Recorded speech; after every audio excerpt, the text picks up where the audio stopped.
In today's video, I want to share with you 5 things that I quit doing in order to lose 60 pounds at the age of 48 years old. Welcome back to my channel. My name is Heather. I make videos about yoga and fitness, and I want to share with you today a little bit more about my journey losing 60 pounds as a middle-aged woman. So I want to make it very clear that the things that I'm sharing here are things that have worked for me. They may not work for you. My thought here is that if I share with you some of the things that worked for me, even if you get one little nugget of knowledge that you can apply in your own life, that's great. I'm happy about that. So take everything that I'm saying today with a grain of salt. Know that these are the things that worked for me.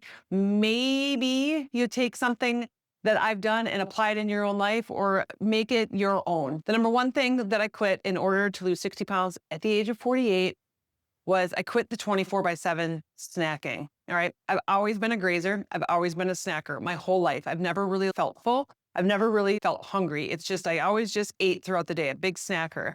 And then when I started working from home, March 2020, started working from home and I had endless access to snacks and I could just walk over to the cupboard, eat whatever I want, whenever I wanted, walk over to the fridge. Those caramel, chocolate, coconut, wonderful goodness, peanut cluster things they sell at Costco. Each one of those is like 75 calories, and I would grab a handful of 4 or 5 of those. And then a couple hours later, another handful of 4 or 5 of those. Before you knew it, the weight was just really creeping on, and I needed to lose 60 pounds. So one thing that I really focused in on was tracking my food. And by doing that, I noticed how much I was snacking. I was doing a lot of boredom eating, and I was doing a lot of boredom drinking wine. I gave up beer and liquor a while ago, but I still drink wine. I still like wine. I love me a glass of Malbec, but I found that I was doing a lot of boredom eating and a lot of boredom drinking, and that came from tracking my food. So by getting rid of the snacking habit, I was able to better control my caloric intake every day. I ate 3 solid square meals a day, full of protein, full of fiber, vegetables, fruits, grains, things like this. It really helped me to stay full throughout the day, so I wasn't interested in snacking, but if I did have a snack, I always made sure it was a high protein snack, usually something like Greek yogurt with a little bit of protein powder, maybe some chia seeds in there, even some chocolate chips, something like that. The second thing that I quit in order to lose 60 pounds at the age of 48 was I quit relying on my motivation to try to get me to where I wanted to go. I really had to come to the realization that I needed systems, I needed a routine, I needed a plan, and I needed to just execute the plan. And so when Sunday night would come around, I would plan out my meals for the week, make sure I had the groceries for the week. Because I do work from home, I don't necessarily meal prep anymore. I might pre-cook a bunch of protein, pre-cook a bunch of potatoes, things like that, but then I can mix and match throughout the week. I can certainly make a video on how to meal prep and how I was doing that when I was working in an office. But I would plan out my meals for the week, plan out my workouts for the week, and when I was going to work out, when I was going to go do the things. So then when Monday morning came around, it just became this matter of executing the plan. All right, I had everything in place, execute plan. So really having that plan, the routine, the things I expected at Sunday nights is when I sit down and plan my meals for the week. I plan out my workouts for the week. I know exactly when I'm going to the gym. I know exactly when I'm going to go hiking. I know exactly when I'm going to go and do yoga. And again, things don't always go as planned, but I don't necessarily need to make those decisions every single day. I've got other decisions to make. You've got jobs, you've got family responsibilities, you've got a lot of other stuff going on. That decision fatigue is very real.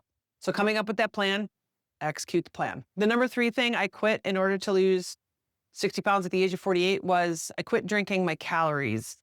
And I've always done pretty good about not drinking like very heavy calorie sodas and energy drinks and things like that. That's never really been in my 20s. I enjoyed a lot of Mountain Dew, but that's not something that I've really drank a lot in my 30s and 40s.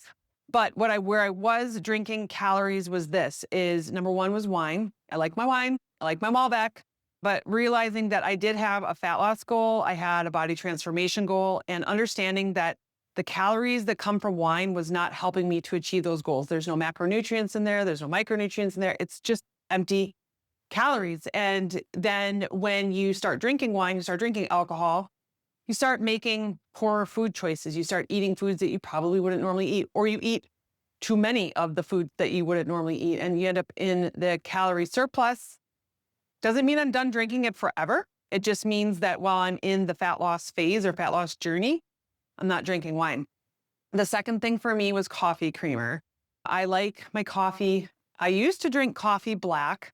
And then about a year ago, I tried some coffee creamer and I'm like, this is heavenly. So I started adding coffee creamer to my coffee.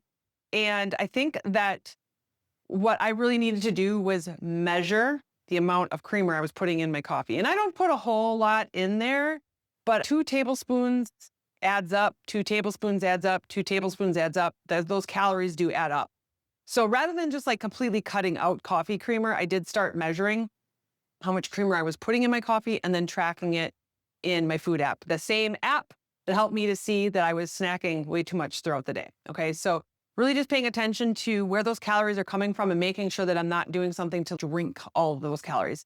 I've been very thankful. I'm not the kind of person that I go to Starbucks or Dunkin' Donuts or name your coffee place and gets this 700 calorie iced coffee thing. I've been very thankful. That's not been one of my things that I like to get. But if you are trying to have a body transformation goal, pay attention to where you might be drinking those calories. And some of these drinks, these fruity drinks, fruity alcohol drinks, the iced coffees, things like that can have so many calories in them that you might think that you're doing well with eating in a calorie deficit, not understanding that these calories that come from some of the things that we drink can certainly put us in a calorie surplus. The number 4 thing I quit was I quit telling myself I was going to work out after work. I think that I used to be the kind of person I worked out after work. In my 20s and my 30s, that was what I did is I worked out after work. I got up in the morning, did my stuff, got to work, worked all day, came home, and then the gym was my social happy hour. And I used to have a job. I worked like 7:30 a.m. to 6 p.m. I was at a desk all day, tried to get as much movement as I could throughout the day, but I would come home, change quick, off to the gym. It was like my social happy hour, okay? And then just as I got older, responsibilities change as you get older. Working from home, starting during the pandemic and continuing to work from home, I very easily got into this habit of saying, I'd wake up in the Monday morning, I'm going to work out today. I'm going to work out in the morning before work. And then I would wake up and be like, I'll go after my meetings, or I'll go after work, or I'll go at lunch, or I'll go later today sometime. And I quickly realized that was not going to work for me. I'm the kind of person, I need to get up, have my cup of coffee, get dressed, out the door to the gym. I need to just stick with that routine. I figured out that I can't continue to lie to myself and say, yeah, I'm going to go after work. Sometimes I do go after work. It might be something where like on Sunday night where I'm planning out my week and I know I got something going on super early in the morning. And I know that I'm just not going to get to the gym that morning. I'll say to myself, all right, 3 o'clock, 4 o'clock, going to the gym, and I'm going to make it happen. But it's this sort of last minute, like, oh, I don't feel like going to the gym. I'll just go later. That kind of stuff was not working for me. So I quit like lying to myself and I quit saying, I'm just going to go after work. Okay. So what I did do though, was I started saying, okay, yes, I'm going to go to the gym in the morning and that's where I'm going to do my weight training. And then I started adding in going to either a 4:30 p.m. or 6 p.m. yoga class a couple of days a week. And the reason for that was, first of all, I just love yoga. I teach yoga. I have a YouTube channel about yoga. And I found that because I was doing so much boredom eating and boredom drinking wine, that I replaced it with going to yoga class instead. So rather than it being like 4 o'clock, it's 4 o'clock happy hour, let's have snacks and wine. I was like, all right, it's 4 o'clock, time to get up and out the door to yoga class. So it was a good way to bookend my day. And I've just gotten in the habit of going. It's just something that I do now. It's just part of my regular routine. It's not even something I necessarily have to think about anymore. It's just part of the routine. And the number 5 thing that I quit doing in order to lose 60 pounds at the age of 48 was I quit hiding. And what I mean by that is I quit not sharing my goals with other people. And by not sharing my goals with other people, it was really super easy to just quiet quit and just say, yeah, I don't feel like doing this anymore. If you've watched my previous video where I shared how I went from 60 pounds overweight to the bodybuilding stage, I think that if I hadn't started telling people, I'm going to do this, I'm going to step on a bodybuilding stage, I'm going to do this again. I signed up for it. I paid the money. I told my friends, I told my family, I told people that I was doing this. It made it a lot easier to not quit. I could have just said to myself, I think I'm going to do this. I'm going to work towards it, see how it goes. There were a couple of times in my training that I was like, if I hadn't told people about this or I hadn't already registered for it and put money into it, I probably would have just said, screw it, I'm not going to do this. I'm not going to do this anymore. And I think that just having that commitment, I've shared it with people, I've signed up for it. It got me through those moments where I was like, ugh, why am I doing this? Why am I doing this to myself? Because it does. There are plenty of times I'd wake up in the morning, the bed feels nice. I don't want to get up out of bed. There are plenty of times I got to the gym, the heated seats in my car felt really freaking nice. Didn't want to get out of the car. Like having that external awareness of my goals is really what kept me going. So I quit hiding. I quit hiding from people. I quit hiding from sharing my goals. I started sharing more about it on social media. A lot of you have resonated with some of the things that I've been sharing here on social media.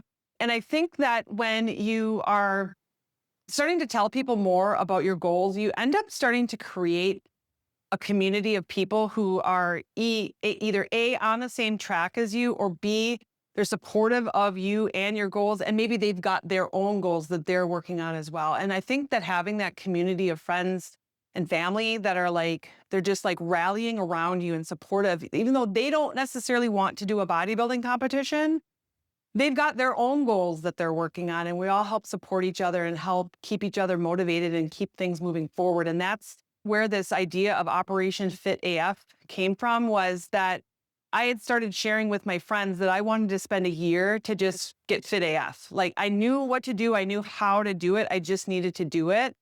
And so I started sharing with my friends. We were hiking and I was like, I'm going to do this. I'm going to spend a year. I'm going to get fit AF. And sorry if you don't like swearing, but that's what I said. And so while we were hiking, my friends came up with Operation Fit AF. And that's how Operation Fit AF was born. This idea of give yourself a year or give yourself a length of time to focus on yourself, your goals, your body transformation, your personal well-being, taking that time to focus on yourself again in a time of your life when there's so many other responsibilities pulling at your time throughout every single day. And it's just this idea of setting aside time and energy to focus in on yourself again. And let's do this. Let's do this for a year. And over that year, these things become just part of the routine. They just become part of your life now. And having that community of women and some men as well, who are interested in doing that same thing. So it's not a weight loss transformation. It is not a preparing for a marathon. It's not preparing for a bodybuilding competition. It's whatever you want to focus on for a year. Some people in our community, they are focusing on improving their flexibility. We've got some people that are training for a marathon. We've got some people that are just interested in getting into a regular exercise routine. We've got some people that are training for insert your run, marathon, hiking event, things like this, okay? And the idea is you come up with the goal. We rally around each other and provide some support. And I've got the Operation Fit AF app where we've got workout plans just based on whatever it is that you might be interested in working on. We got mini workshops, we got yoga classes in there, all sorts of good stuff. And it's you pick and choose. You make it what you want to make it, okay? And I would love to have you join us. I'm going to be opening up more slots in Operation Fit AF here in the next couple of weeks. Go to operationfitaf.com. You can get on the mailing list. You'll get all the good information. This is turning into something amazing.